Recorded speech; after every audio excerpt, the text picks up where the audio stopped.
name is Meghann Birks, and I just wanted to take a few minutes to share with people that it is entirely possible to have a C-section experience that can be very empowering. I've had 2 C-sections, both considered an emergency C-section. The first one happened under general anesthetic after the baby's heartbeat was lost. It was a very long, complicated labour. It was an induction, which had not been my wishes, but I was 2 weeks overdue. The medical team was fabulous, but due to the complications at the end, it did happen very, very quickly. Because of the time of day, my husband couldn't be in the room with me. I woke up back in recovery to a baby that I hadn't been there to see birth, and I am still very, very much struggling with that. It has been horribly traumatic. I felt a lot of guilt for not being there when he was born.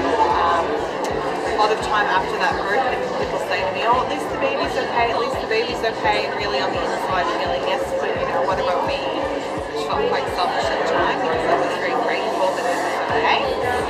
The second time around, I did end up having another C-section, which is not what I wanted. We had a doula that we hired for birth, so I was very determined to have a baby, but I also understood that sometimes things don't go to plan. After another 3-day labour, very intense labour, and we had an obstetrician who was incredibly pro-VBAC. And he examined me. I hadn't dilated, the baby hadn't engaged, I was exhausted, I hadn't eaten, I hadn't slept for 3 days. And he said to me essentially, "This is not likely to happen vaginally." What he actually said was, "This baby is not going to go to your vagina." And we had the choice at that point about going ahead with the cesarean or waiting until things potentially did become another emergency and needing another general or something like that.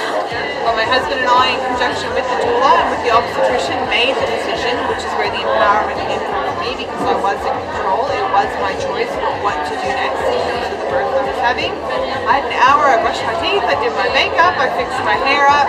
I had contractions every 3 minutes that I had to get through, but other than that, we were wheeled down to surgery. I was given an epidural, which was the sweetest relief I had ever felt in my life.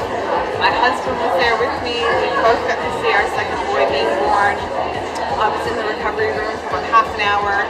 He was skin to skin with Daddy immediately following the birth, and was breastfeeding within a few minutes of me being wheeled back upstairs. And so, even though I certainly would recommend a C-section to anyone, it is major abdominal surgery and recovery was very difficult. It is very much possible to still have that empowerment, to still be the one in control of making the choices when you have that knowledge and you have that wisdom and you can make those decisions based on the information that you have.